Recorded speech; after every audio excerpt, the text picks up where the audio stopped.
Hello everyone, welcome back. It is COVIDEO blog number 27. It is great to see you. I hope you're doing okay where you are. So, a lot has happened this last week, and in particular, obviously the stuff to do with the protests around George Floyd's death and the deeper rooted stuff that comes from that in terms of racism and discrimination against black people, but also against other ethnic groups as well. And so I thought I'd just share today maybe some of my thoughts on it that might help you to kind of process what's going on, but also just to kind of open it up for a discussion as well. It'd be great to carry this on for a little bit during our time on Thursday during our Zoom session. So as you've probably seen, there have been protests in this country over the weekend, and obviously in America and other places around the world over the last week or so.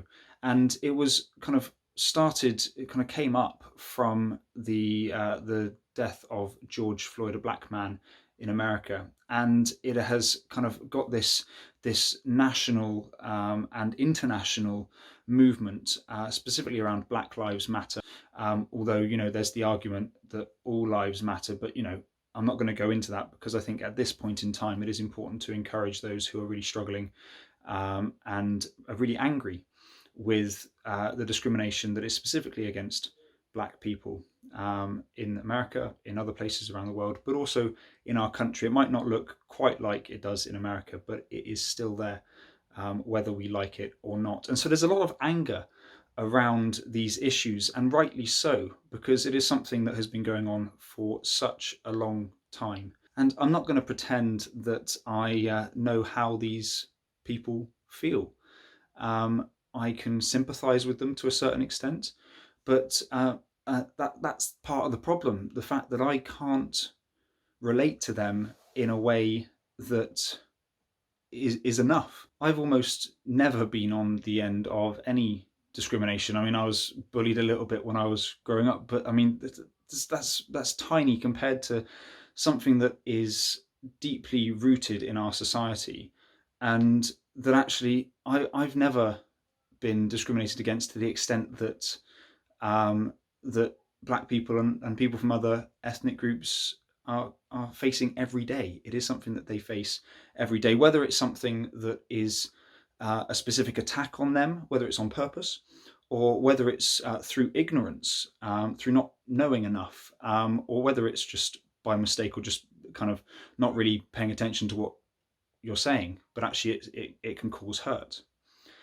And so I can understand the pain that is there, and I can see that in the protests that are going on and the things that are happening at the moment, that people are deeply hurt by the way things have been and want to change what things are going to be like in the future. And I've got to get behind that. I've got to back that, because change is so needed in this area, but also in lots of other areas as well.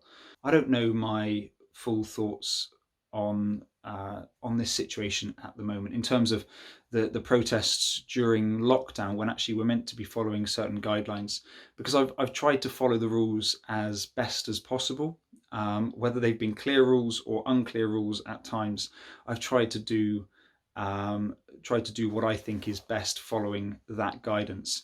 And so when I look at the protests, I do struggle a little bit because of the fact that the spreading of COVID-19 is possibly going to increase, but likewise it will increase from people gathering on the beaches from doing X, Y, and Z as well. So it's not one issue is causing this, but it could be a factor. That's not to say I don't agree with the protest, because I think it's a really important cause to protest for, or against, if you see what I mean. But I know that actually the majority of people who are protesting, who are out on the streets in the thousands, are there because they are so angry with the way things are, and they're so passionate about seeing change in our country. And I mean, I've got to get behind that. As I've said, I've got to get behind that. I've got to support that and say this is the right thing to do. I think we have a challenge locally, and it's this. I mean, we live in a predominantly white part of the UK. The southwest is predominantly white. It's mainly made up of white people, and because of that, our exposure to other cultures and ethnic groups is actually a lot less day to day.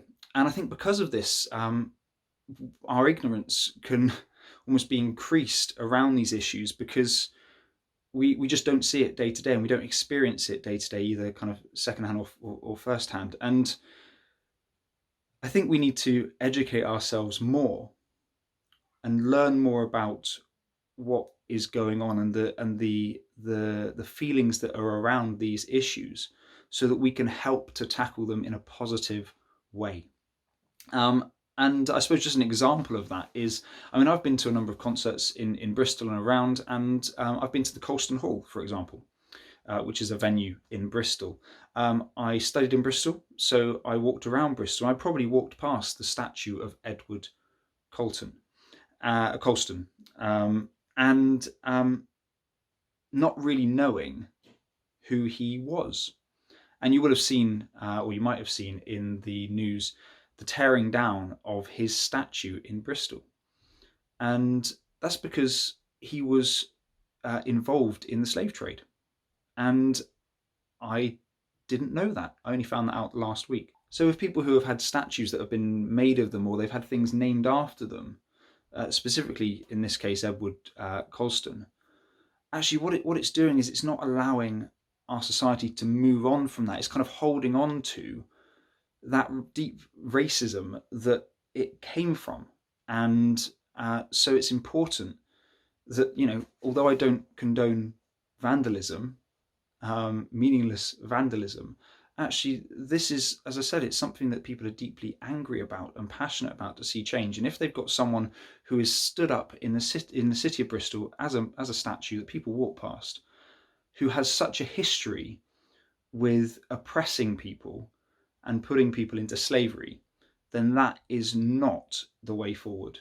So, I mean, I watched the statue being pulled down on the news, and, for a lot of people, that is a huge, momentous occasion. There was lots of cheering, and hopefully, I mean, there was a petition for getting it removed. Now, hopefully, this is the way forward. And I'm not saying to go down ripping everything down, but there was a meaning behind it, and there was a reason for people doing it. So as I've said, I can't argue with where people are coming from, and I've got to get behind them, and I've got to trust in some way, because a lot of these people have first-hand experience of this discrimination and this racism, and they currently live it day to day. I don't have that.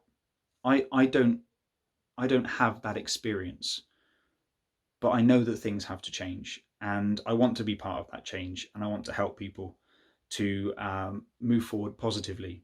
So just by opening discussion, I think is really important. So like I said, we're going to be carrying this on in our next Zoom session, but also moving forward, as a country, we've got to get behind movements like this. We've got to support the people who want to see change.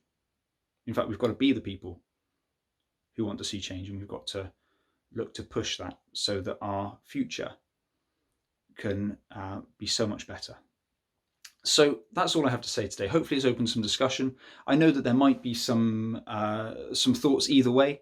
As I said, I'm still kind of thinking through what I feel about all of the different stuff that's going on, but I thought I'd just put it into words for you, because you may also be feeling like there's so much stuff that we're being bombarded with that we don't know which way to look, we don't know what to think. And I'm not telling you what to think, but I just wanted to let you know what I'm kind of thinking through at the moment. So the next thing is our competition, and we have a winner for this week, and this is your winning entry. Ding! Thank you very much for your entries. This is the one that was chosen specifically because it has incorporated the On the Edge logo, which is great. And once again, this week's competition was to say thank you to our volunteers for all their hard work, mainly before lockdown, but there's been a little bit during lockdown, but definitely after lockdown, being able to restart again with our sessions, having those volunteers who help us is really, really important. So thank you. There will be another competition announced on Wednesday, and the deadline will be once again on Sunday, with the winner being announced a week today on Monday. So congratulations, the £10 Amazon gift card is on its way to you today, and I look forward to seeing you soon. Don't forget you can get in touch with any of these things here, and I look forward to hearing from you. See you, bye.